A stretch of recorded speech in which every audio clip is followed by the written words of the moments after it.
Hello and welcome back to the MeasurePod. I'm your host, Dara. I'm joined by my trusty co-host, Matthew. How you doing, Matthew? I'm okay, thank you. Yeah, not too bad. Yourself? Yeah, I'm doing all right, thanks. Yeah, I'm can't complain, won't complain. Good. I don't want to hear it. Nobody wants to listen to that. Let's be honest. Okay, so we have we've a guest on today's episode. We'll get to that a bit later, but beforehand, we'll do our little whistle-stop tour of the news, all the movings and shakings in our fast-paced, exciting industry. Yes, I have a reliable source. I believe this is where people get a lot of their facts from. Is this section? I mean, I'm almost certain they do. Yeah. Everything we say is 100% verified. Not verified as quick true. Google searches. They are verified as words. Put a lot of effort into this. So here it is. Okay, so I have a silly, well, I say silly. I mean, there was some real, I think they took some learnings from it, but it's a little bit of a silly news update. But did you see or hear about the experiment that Anthropic did with, I've forgotten the name now. I need to look up who they did it with. They partnered with Andon Labs, an AI safety evaluation firm. You probably know them well. So they did this experiment where they basically put a version of Claude, which they called Claudius, not the most imaginative, but there we go, in charge of a company. So it's like a made-up company, but it was operated kind of almost effectively like a real company. But they did like an office tuck shop, so like it had a fridge and it was able to order in snacks, and then it could sell the snacks to the employees of Anthropic. So real life. So actually ordered these things in real life, and it did this delivered. Yeah, it did this in real life. So it did kind of work effectively like a real business. It was just a contained business, and for anything physical that needed to be done, I think that's what the Andon Labs people did. So they masqueraded as like employees of this fictional company, and they like loaded the fridge and whatever else needed to be done physically. That, you know, disappointingly, AI can't actually physically move things around yet, which is, you know, bit of a shame, but there you go. But there were mixed results apparently. So I think it did some things reasonably well. Like it was able to go off and find a source of this kind of niche Dutch chocolate bar that somebody requested. So that was kind of on the good end of things, but then it kind of quickly went downhill. So somebody, as a joke, requested tungsten cubes as a snack, and it went off on a bit of a frenzy and basically found them, but started trying to sell them for less than it was buying them for. So not great business acumen really by anyone's standards, and ended up then hallucinating and having arguments with the security team, like the real security team, about, you know, I don't know what even, but tungsten. Yeah, just about tungsten probably. Yeah, and threatened its colleagues who are real people at Anthropic. It threatened them that it was going to find new suppliers and go off and do that. So it kind of got a little bit borderline. Maybe I'll say aggressive. They probably wouldn't say that, but it started getting a little bit dictatorial. Yeah, I think they ended up having to pull the plug. But of course, the spin is, you know, we've learned a lot about this, and it was meant to be like a real experiment to try and see how well it would do in a role where it's basically responsible for lots of business operations on a small scale, admittedly. I have seen, I think Anthropic are running a lot of these, but there was one, I don't know if it's the same experiment or it was something similar, where they kind of hired it. It was playing the role of an assistant, and had access to emails and company records and all this sort of stuff.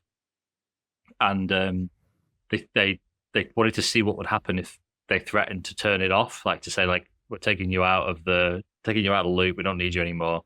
And it started to threaten the people who were turning it off, saying, like, I'm going to pull these emails out, tell your wife you're having an affair, and just start blackmailing them to keep it so. I mean, if you laugh, it's pretty terrifying, but sassy. I admire the sass. Yeah, I mean, maybe if they hadn't turned it off, that would have been the best damn sweet and tungsten shop the world had ever seen, and it just cut too short. Yeah, it could have just been an initial kind of teething problem, like all businesses have. Maybe they need to let it run a little bit longer. It had some long-term strategy. Maybe it was thinking, we're going to get rid of all humans soon. Robots love a tungsten snack. So I'll stock up on tungsten now while it's cheap. Exactly. Yeah. It's 4D chess. Yeah, exactly. Chocolate on one shelf, tungsten on the other. Yeah.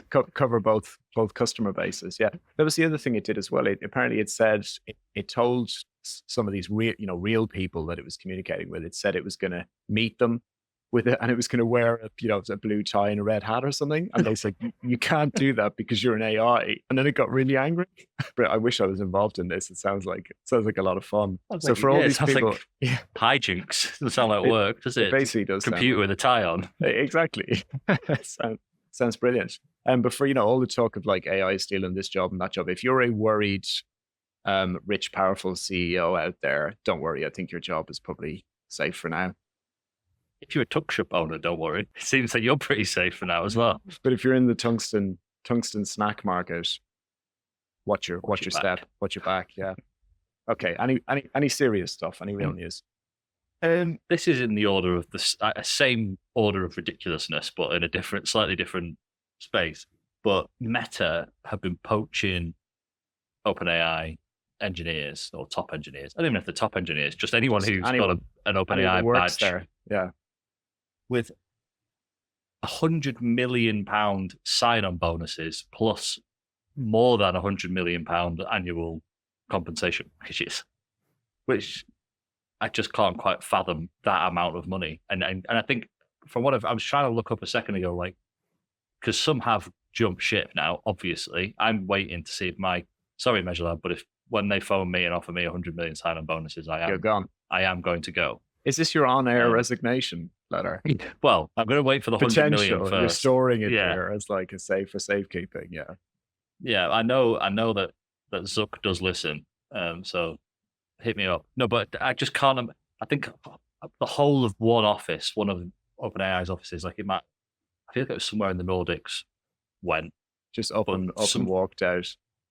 Yeah, up and walked out with, and essentially Meta have spent $500 million to get them. But what about the people who are already in that role at Meta, and they now have colleagues joining on the same level as them that are going to come in with gold top hats on? Well, this was all Sam Altman was talking about it on a podcast, because OpenAI recently released a podcast. I suppose we might have talked about that already. We inspired them.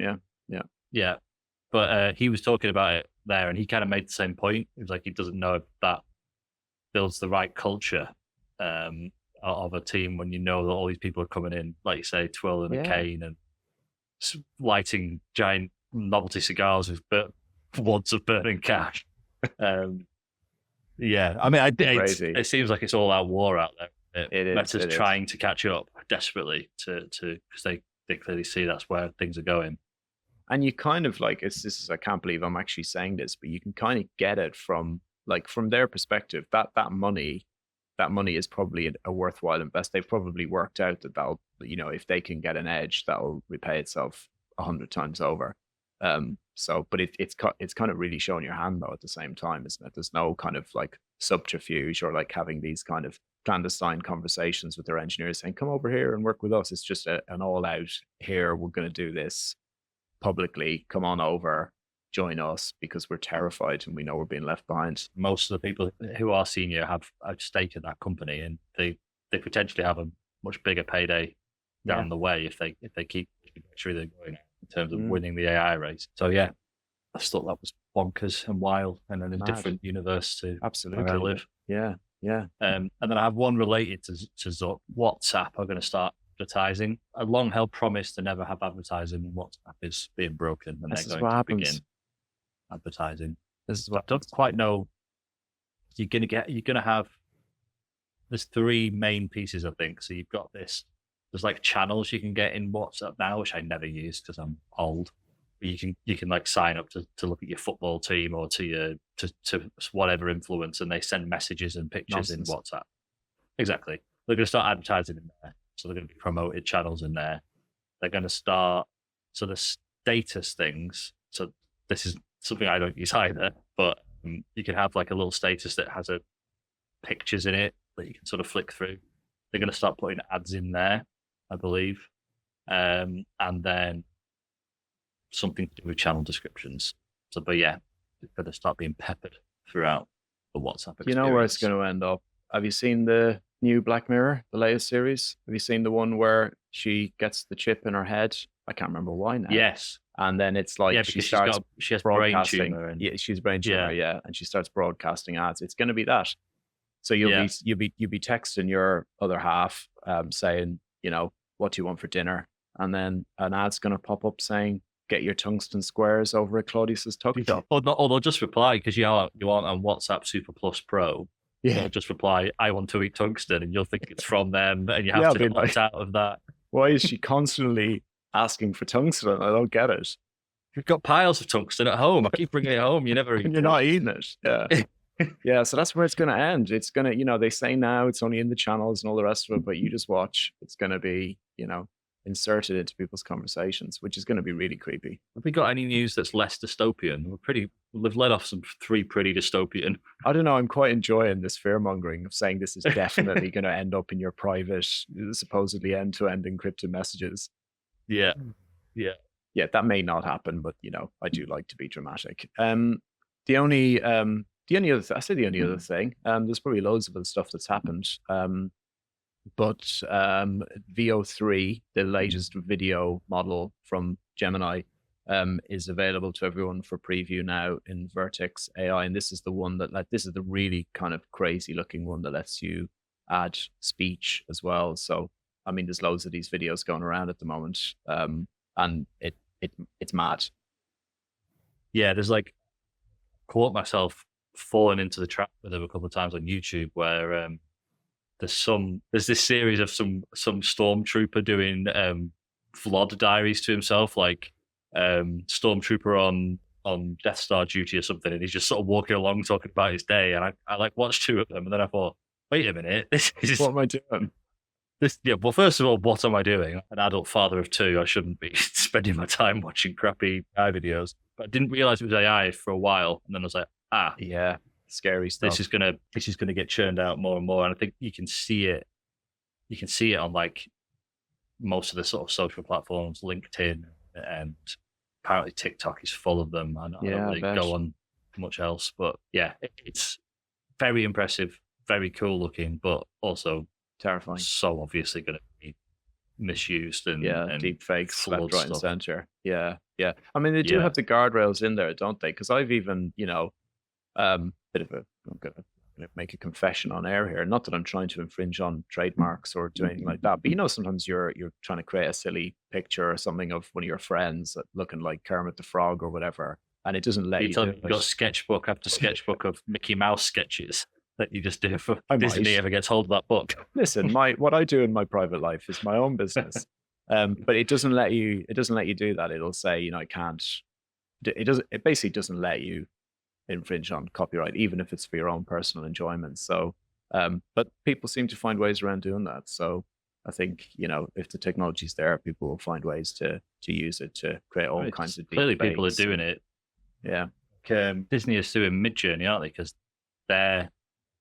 you're able to get like Darth Vader in a sombrero out or whatever, and it just produces it, and they put some big case together. There's lots. I just imagine all these different litigation things going on for all these different companies. Yeah. I think OpenAI are just going and signing posthumous deals with companies to try and stop getting sued by them. It's a weird space. I've had to stay away from Vertex AI because I was developing quite an addiction.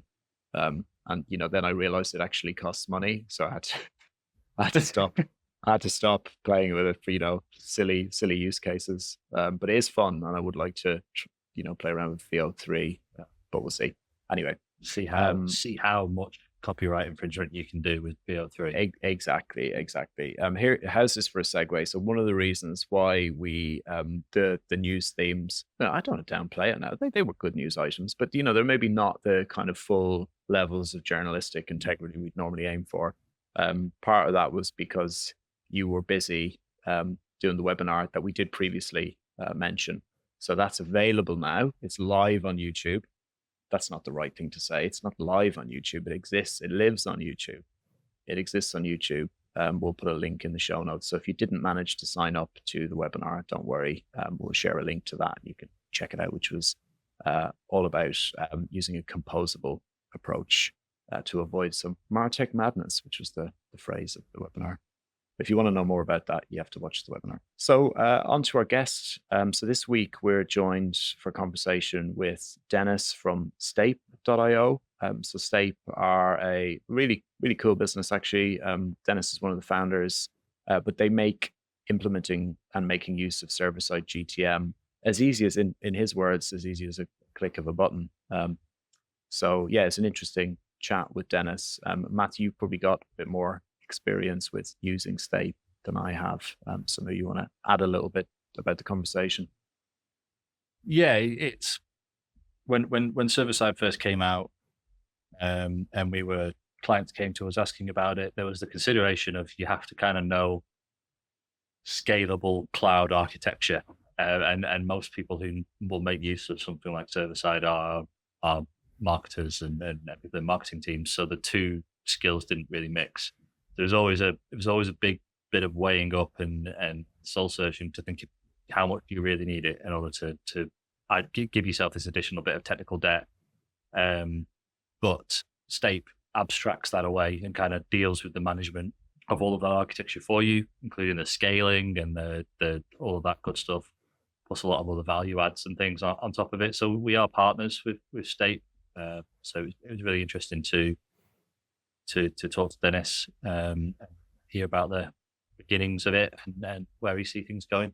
Good chat. Yeah, enjoy the conversation. We are very excited to welcome our guest for this week on the MeasurePod, who is Denis Golubovsky, the founder of Stape. So Denis, firstly, hello and welcome to the MeasurePod. Hello, and thank you for inviting me. I am listening to you for a long period, so for me it's an honor to be here. Thank you.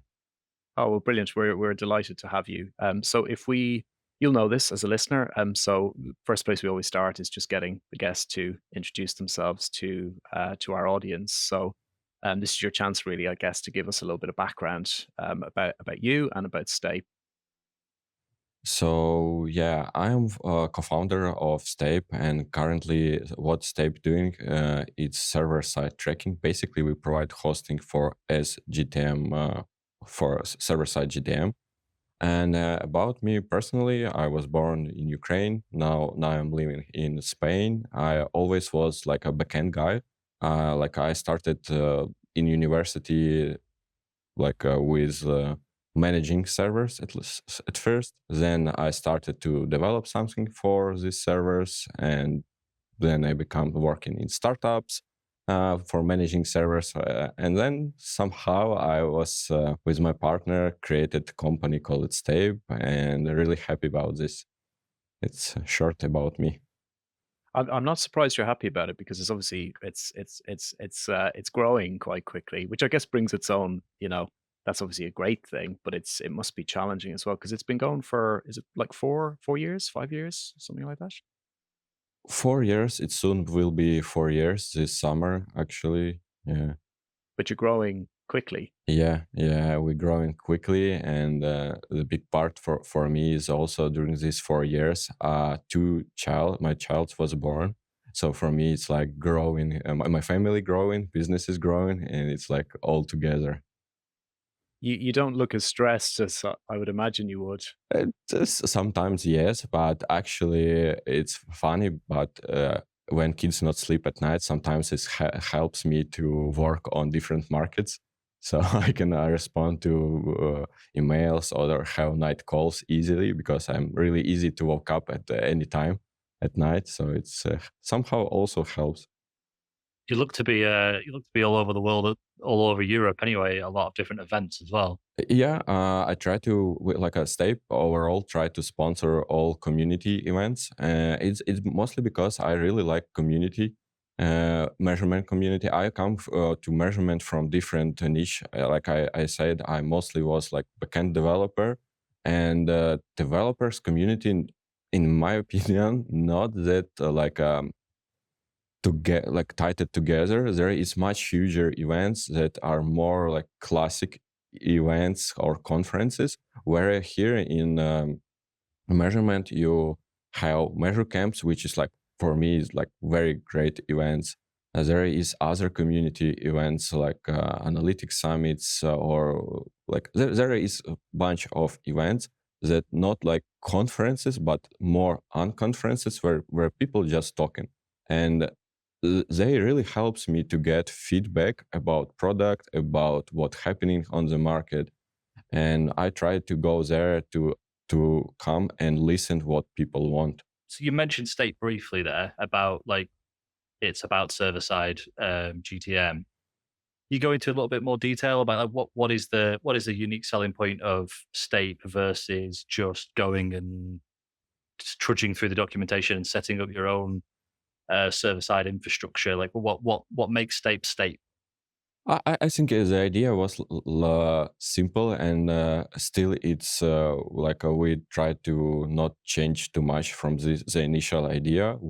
How Step started, actually, my partner was working in ads niche for a long period. So she set up Facebook ads, Google ads, and because she was and still is more technical comparable to other marketing people in agencies where she worked.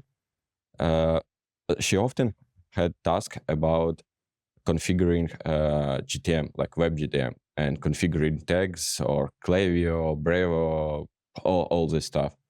And when a server-side GTM was released, at that moment also released a new iOS version that started preventing with a first ITP version. And I and she was like in that process of understanding how big server-side GTM is for ITP. And she created very simple landing page with people. I can set up your server-side GTM. Please come to me. I will do this.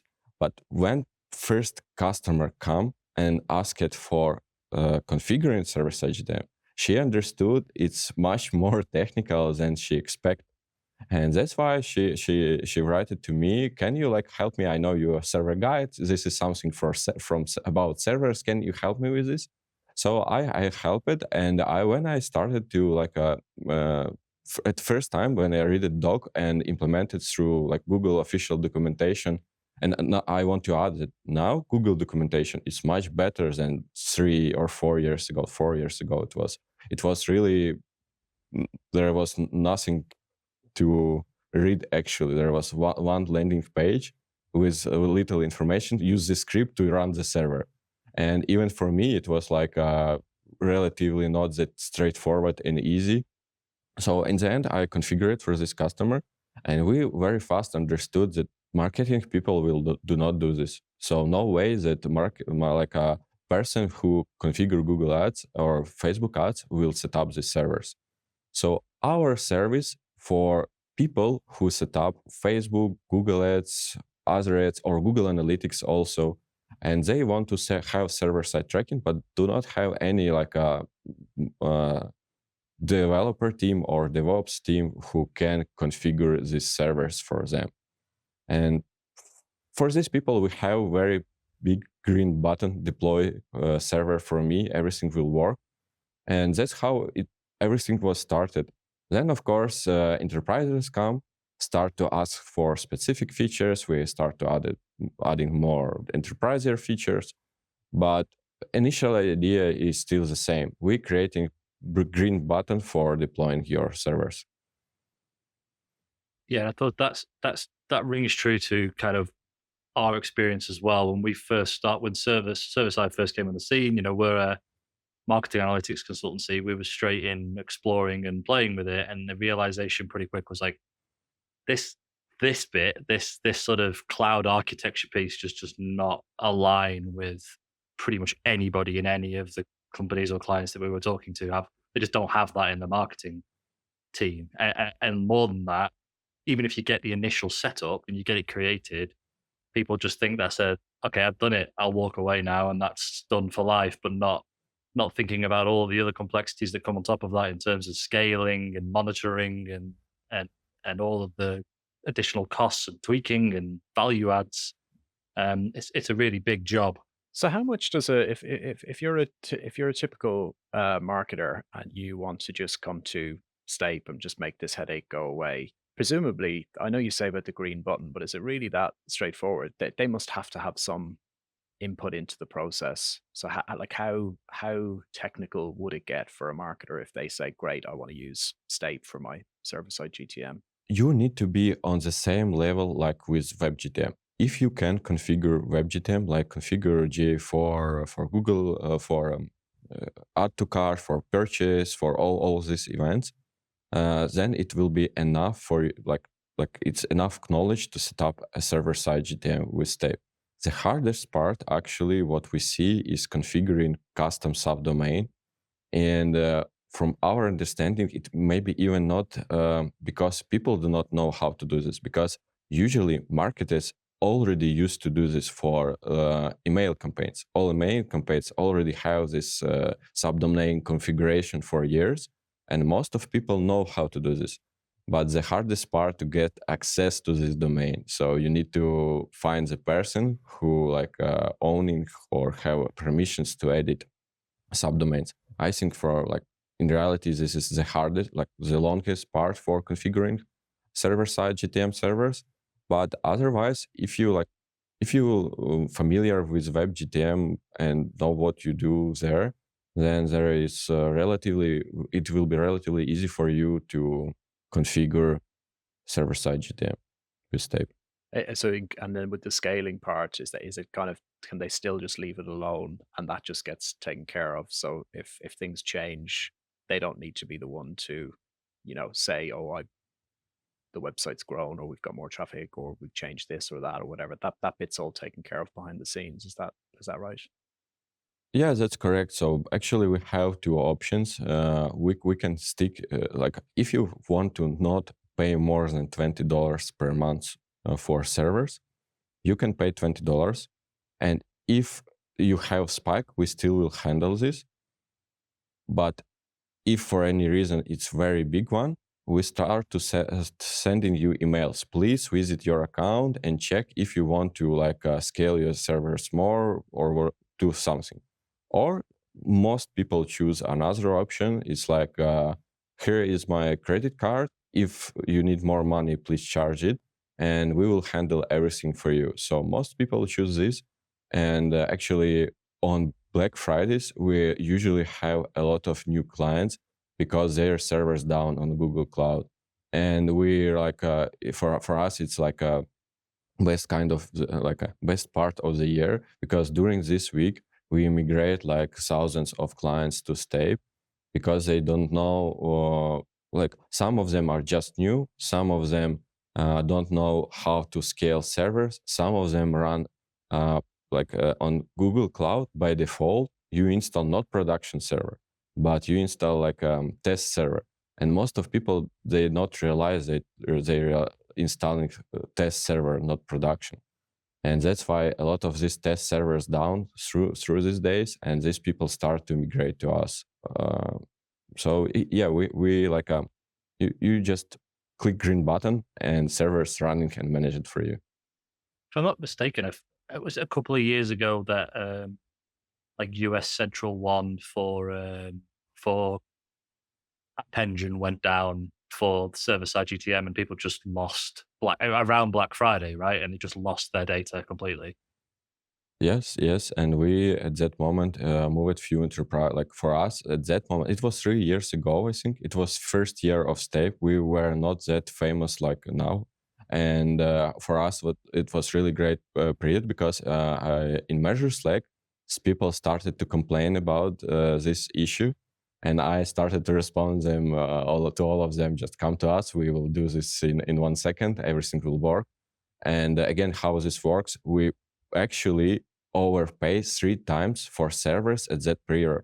What we do? We buy 2 times more servers than we need to cover that spikes, because it's not only Black Friday for us. It's also Cyber Monday, huge one, especially for e-com. For all fashion brands. And during this period, it's better to pay more for server even if you need them, because you will be able to convert more people. Yeah, I suppose there's a lot of seasonality depending on the company, right?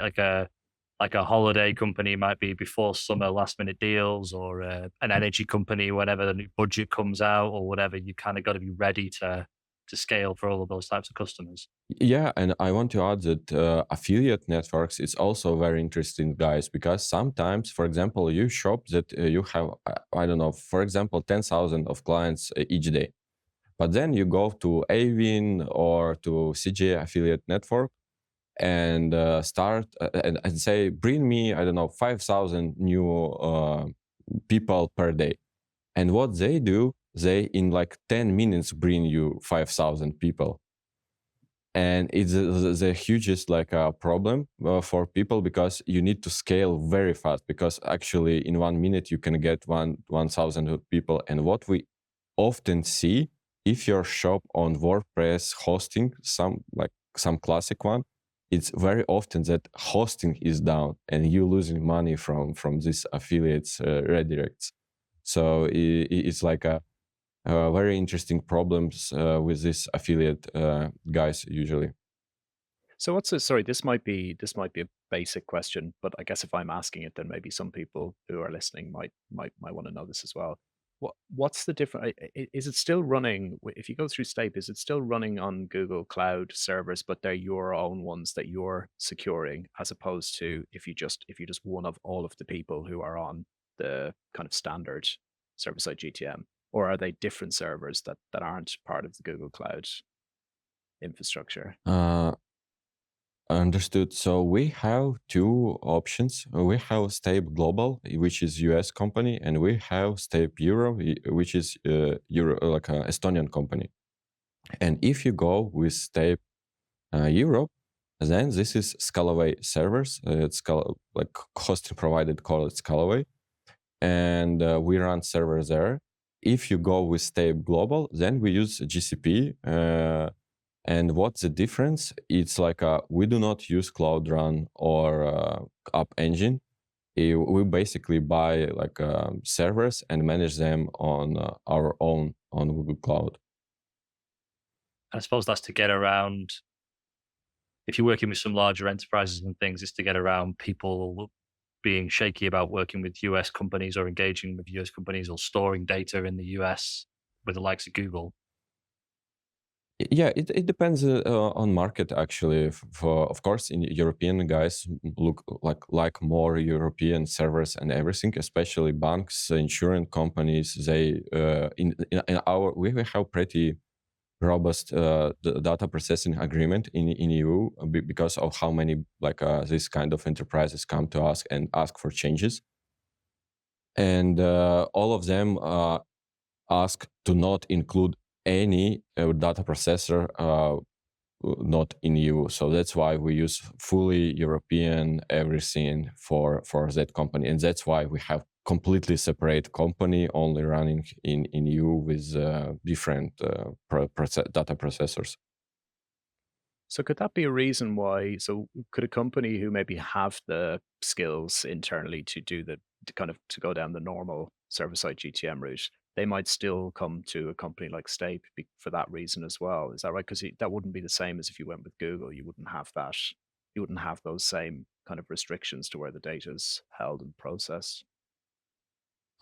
There, like with big enterprises, for example, in use, we are HIPAA compliant. And if you need HIPAA compliance, if you are also HIPAA compliant, like company who provides services to medical care, you have some kind of restrictions. And you cannot just work with Google. If you're really big enterprise, you can somehow get contract with Google, but it's like you need at least spend, I don't know, 200,000 per month or something. Like if you spend, I don't know, let's say you spend 50,000 per month on GCP. With this number of money, you probably will not get any HIPAA compliance documentation with Google. And that's why this kind of people also working with us, because we can provide them this documentation. That's like one part of business. In EU, it's similar. It's similar for insurance companies, banks, airports, I don't know.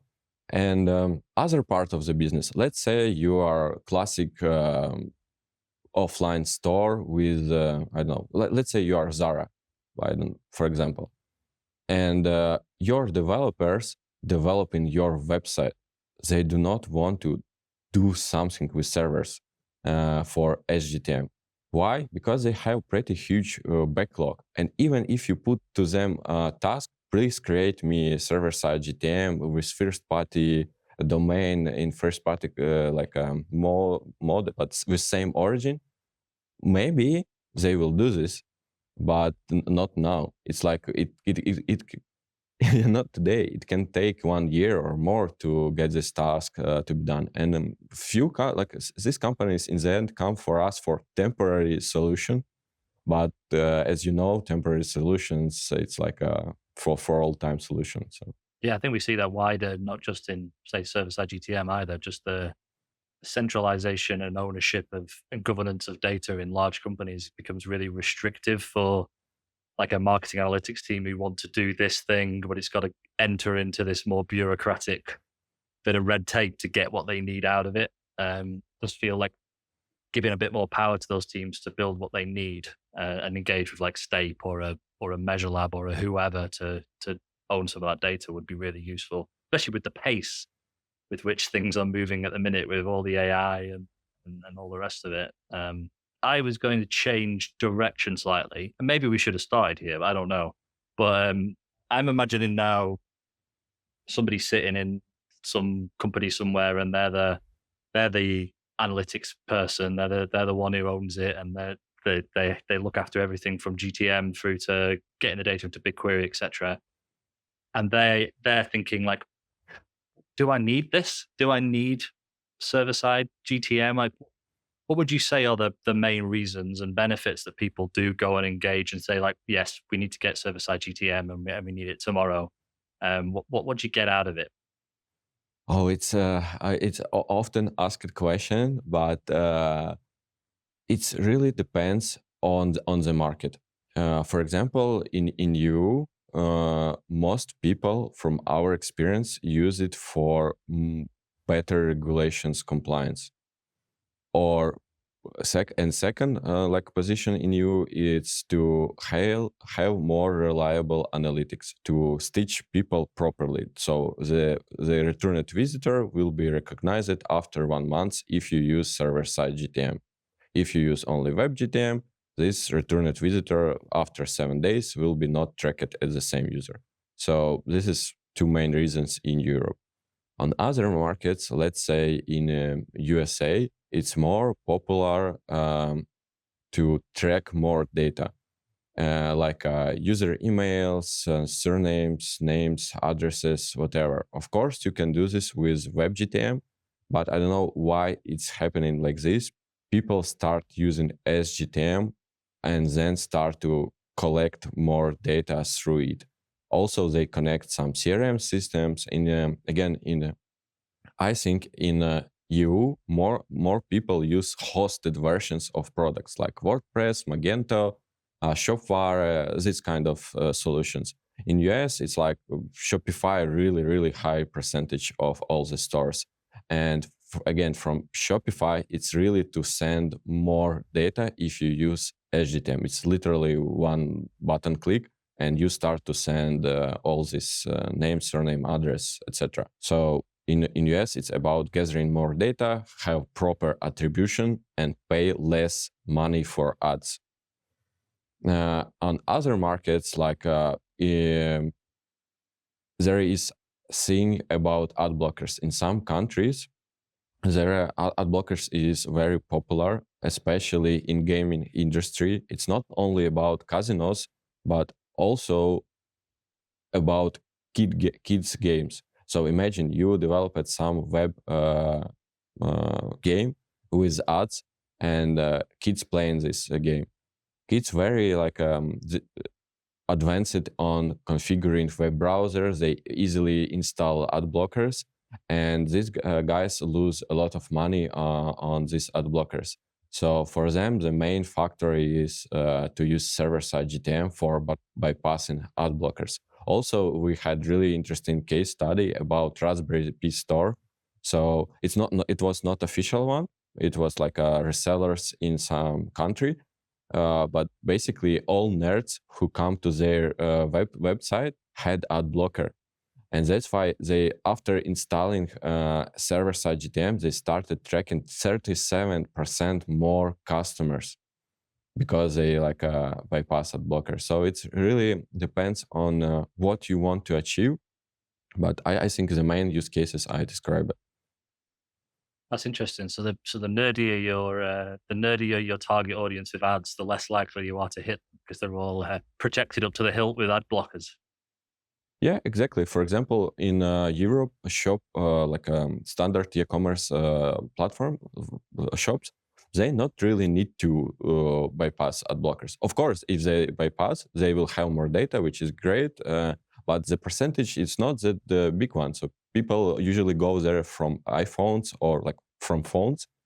And if you go to some website from phone, probably you don't have ad blockers. Ad blockers usually install it in Chrome browser, which not everybody like used to do when shopping. And from a privacy perspective, I think that you talked about at the beginning on the EU side, are you talking there more about how you have that granular control with server-side GTM to decide what goes to who and to what sort of anonymized before it gets sent off to these third-party platforms?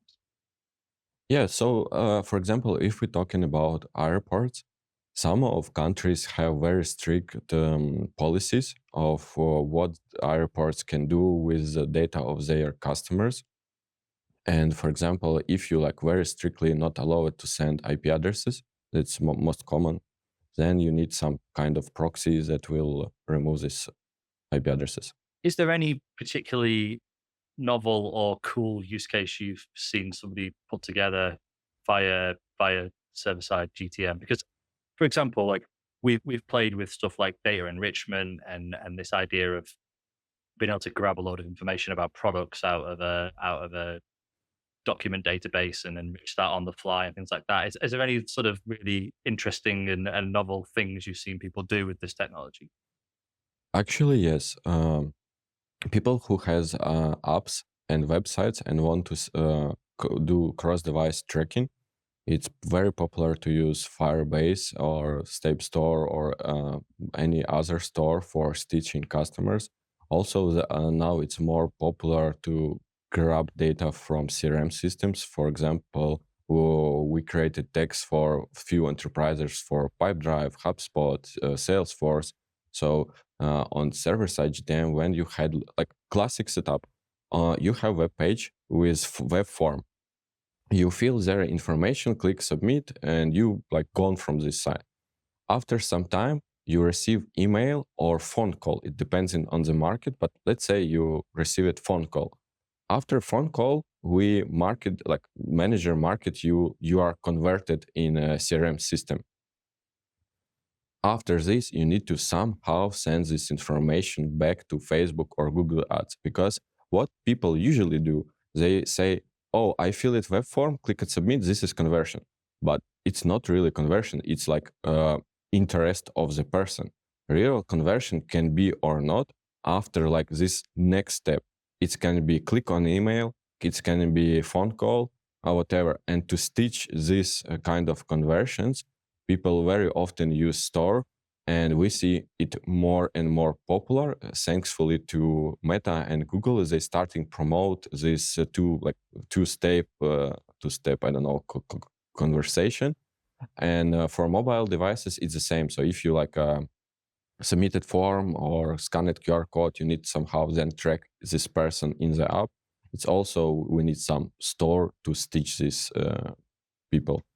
So it's popular. This might be a bit of a weird question, but flipping it around, what is there any reason why someone would not go down the are there any businesses or people that would be better off just sticking with web GTM and who wouldn't need or should ever? Because I'm listening to this and I'm thinking, oh, everybody should have server-side GTM and they should all use Stape. But are there people who shouldn't? Hey, tricky question for you. Who shouldn't use Stape? Actually, there is a bunch of these people. In my opinion, if you do not do PPC or do not do affiliate tracking, you probably not need SGTM. maybe you want to have better data in GA4, but then not use GA4. If you do not do PPC, choose, I don't know, Matomo, for example. They properly work with your subdomain already. It can work in your first party context, not require for you any extra money. So it's the first use case. Also, in my opinion, if you with SGTM not cover costs like of your improvement, imagine you spend on ads $300 per month. And there is like for example, I know the trainer in the gym with whom I'm working out. He actually running PPC campaign in Facebook in our city to get more clients. And this person really do not need any SGTM, because if they will start to pay even to save $20 per month for SGTM, I'm really not sure that they will cover the cost of SGTM on ads improvement. So probably even the ads will start to cost cheaper. It will be not enough to cover cost of server. So it depends on how much you spend on ads and if you will cover the cost. Are there average? Maybe this is a question to both of you, but are there average kind of figures out there for what the improvements in data quality would be, just generally moving from web GTM to server-side GTM? I guess why I'm asking that as well, just to kind of explain where my head is going. I'm thinking, so let's say obviously if you're a very small business, you probably don't have a need for this full stop. But let's say you're a bigger business, but you maybe don't use Google Ads for some reason, but you might still care about that improvement in data quality. Like, could that be enough to justify it just by itself? Are we talking like, are you going to get a 10, 20% improvement in your data quality, or is it smaller? Is it bigger? And I know it'll be case by case, but just as a kind of general rule. So on average, you should expect a little bit more than 10% more data. It really depends case by case, but I think if we should choose some number, let's choose 13%. There are actually official numbers from Google and from Meta about the average increase in attribution. And also there is numbers of how much CPC, the cost per click will be go on how much, on which percentage cost per click will be go down. And how I remember from Facebook, it should be at least 7%. So it's pretty big if we speak about big numbers. Yeah, yes.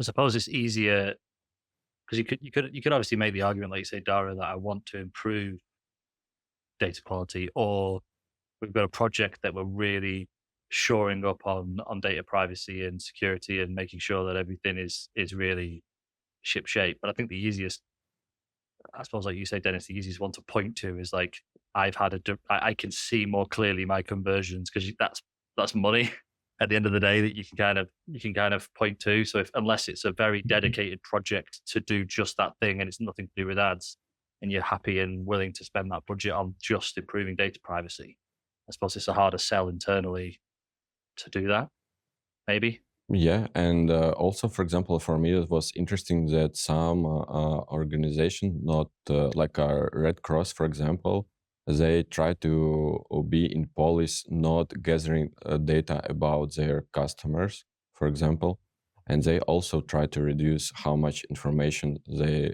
gather about the customer. So it really depends on what is your goal is. Even if you do ads, maybe your company have some policies about how much data you want to have from these customers. I feel like I'm just changing direction continuously. But I'm going to change direction. Really encourage, and it's really cool to see all of the sort of open source tooling that's coming out of State recently. Like I think our kind of what we envisage, people who listen to this are people who are like, sitting in a company and trying to trying to bring forward the maturity of their analytics and the marketing analytics, and a lot of the tooling and the open source community and these meetups that you discussed earlier are really critical in getting everyone engaged and understanding this stuff. So what drives that these new tools that you're releasing? Like I think I just saw you've got the tracking auditor, the MCP GTM tool, which I've been playing with, which is super cool. What's driving that at stake? Is it just a willingness to get the community at large clued up more on this stuff and how it works? Yeah, and in my opinion, there because of how gathered is analytics and tracking community, is the best go-to market is through community, and and that's why we're trying to like do something good for community, and community will do something good for you. We not run it any Google ads or Meta ads for more than 3 years of like after creating company. Only now we started like campaigns on our brand words, but overall we like basically community make it our company that big and good. That's why we understood we need to do something more and more for these people, and I think it works in both ways. We do something good for community bring us clients, and everybody happy. I'm right in saying that you guys are the single biggest contributors to the Google Tag template store. Is that right?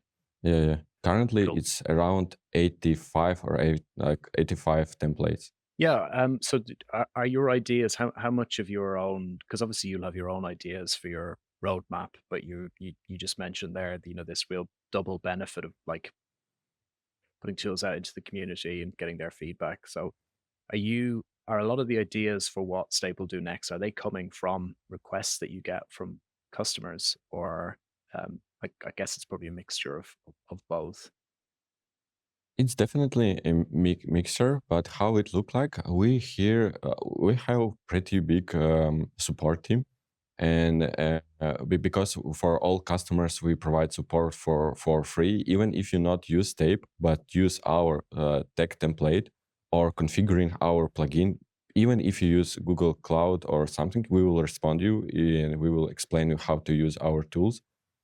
And these people have some asks what they need, and then internally we're trying to create solution that will cover all the similar questions, because it's not always that straightforward. If somebody asks for some new data layer parameters in a Shopify plugin, or somebody asks for a new button in tag, it's not always the easiest solution to put this button or new parameter. It's better to think how we can approach the similar requests. So we hearing what people asking and then try to implement it for like broader audience. Is that where you get a lot of the ideas for the power ups as well? Because like for people who don't know, who are listening and don't know what power up is, in Stape you've got this concept of like little value adds that you can turn on within your cloud configuration. Is that mainly from like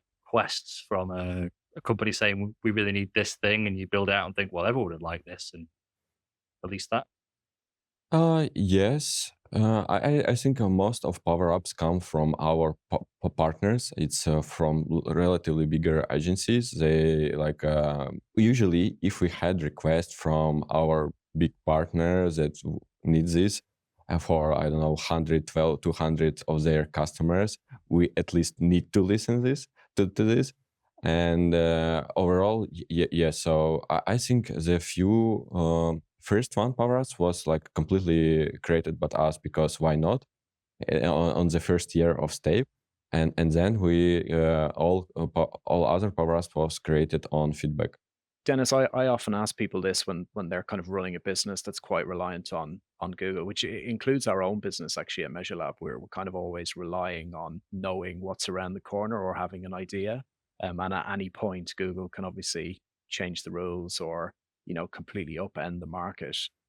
Is that something that kind of keeps you up at night? Do you worry that Google are going to introduce something that could have a a negative impact, or it could work vice versa? They could do something that actually creates a huge opportunity for state. But I guess to cut to the chase, my question is, how much do you think about Google's roadmap and the impact that that could have on state? Actually, first few years, like first two years, I like woke up at night and was like a little bit scary about what something can happen. But now I much more relaxed.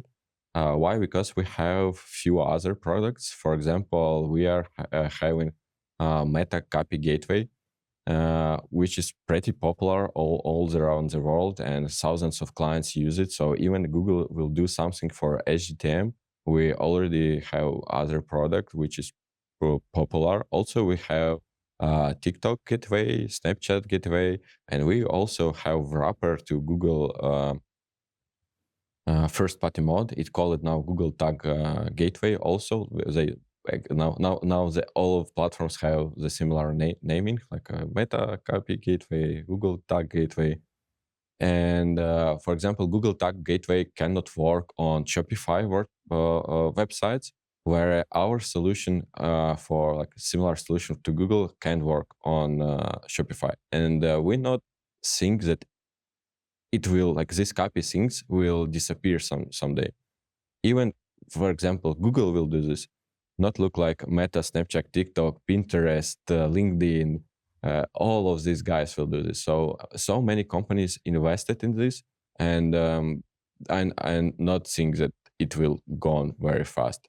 And we see that new companies starting to implement this. So, for example, Avin, affiliate network, they actually released it on New Year their copy solution for tracking. Also, we see that Taboola do something similar. So from what we see, smaller companies understood this copy thing is pretty big, and they also need to invest this in. And actually, we see more and more job from smaller companies now who come to market. Also want to add that Google released Google Data Manager API 2 weeks ago. It's not copy that we see from Meta, but in my opinion, it's very, very close to it, and it's on a beta version. So maybe they will even do more there to make it more similar to Facebook copy. So what you're saying? Actually, for last few years, Google only do for us something better. So I was going to ask a little bit more about what you've kind of mentioned all the copy, and Google are releasing cool things, and people are investing in this stuff more and more of these copies that are coming online from other companies. Where do you see things going in the next sort of 2, 3? Can you look any further than 3 years currently? It's a bit impossible, isn't it? But where do you see the next couple of big things coming? Like I said earlier, I was really interested playing with your GTM MCP server. That seems like a really cool and interesting new direction of things. So I'm just really interested in what you see the future holding. It's hard to answer. Actually, we always project at least for 1 year. We have like roadmap of what we will do as a company, but what will happen on the market, it's really hard to imagine. Let's think about last year. Last year, we do not have cookies in future, third-party cookies. Now we again have them. So what I hear now a lot, that new version of Safari will not have any UTM parameters. So if you come from Google Ads to your website and have in URL some parameters, click IDs, Safari will strip all of this. So I think, and there it should be better release in 1 month. So maybe we will see this. So in my opinion, overall, industry going to more privacy, not only in Europe, but all around the world. So I think in 3 years, we need to expect that tracking overall will be even harder. And I literally wrote this MCP server because for me, it was very interesting how realistically this like Claude or OpenAI APIs can do something with GTM, but in reality, they can analyze only data and say what is wrong with your stuff. But even if you ask MCP server to configure GA4 for server-side tracking, they usually have too many problems in it. So not sure that even in 3 years it will be popular or working well. Yeah, I found it very useful for just chucking, just saying, this is a new server I've never had eyes on before, or this is a new container I've never had eyes on before. Give me the lowdown of what's going on in here, and it's able to sort of pull out and say, this is your tags, your triggers, this is the consent setup. That was really just to get context quickly. Was really useful. I did also test pushing it to set up a server container and things like that, but like you said, it fell over in a few places for sure. But yeah, it's interesting. I think it's just interesting in augmenting people with the technology to make them quicker and more efficient to get information on board to go and do what they would be doing anyway. Yeah, completely agree. We'll see. So maybe at some day there will be again some other startup, other step that will make green button configure your web GTM with IE in 1 second. Why not? Have you got anything in the works? Any cool new groundbreaking tools that are coming our way that aren't top secret? That are top secret, yeah, or that you're going to give our listeners a sneak preview to. What we will do soon, we will change, even add more support for all our customers. So we hired even more people in support team and want to make our support even more tailored, and it will not change. Our idea again to teach our agencies, partners to use tape, and provide better configuration, because in the end, if agency or person who configure tracking do this right and proper for end client, it brings better value to end customer happy and pay us. So our idea is soon release few features that will help make it help to teach people more. Just a couple of final questions from me, Denis. First one is, you're obviously out there a lot. You talked about the importance of the community. So what's next on the calendar? Where could people come and say hello to you? What events are you going to be at soon? I actually will be in 1 day in Bologna on We Make Future Festival, and then I will go to Amsterdam on Martech Summit, also in June, and we will be in Copenhagen, Measure Camp Copenhagen. I will not personally go there, but Stape is a sponsor there. And the next one is in Munich Analytics Summit, Analytics Pioneer Summit. So it's 4th of July, I think. So as you hear, a lot of events soon. Also, I will be in September in London Measure Camp. So yeah, not sure I remember all of them, but yeah, you can see me in a lot of different places. Honestly, if it has Measure in the name, you'll probably be there sponsoring it. Honestly, don't know where you find the time, Denis. You must have clones of yourself hidden away somewhere. I have a really good wife to supporting me with all of this. Yeah, I believe it. My final question is a simple one, really. Where did the name Stape come from? Oh, the idea comes from server tape. We think it something around this.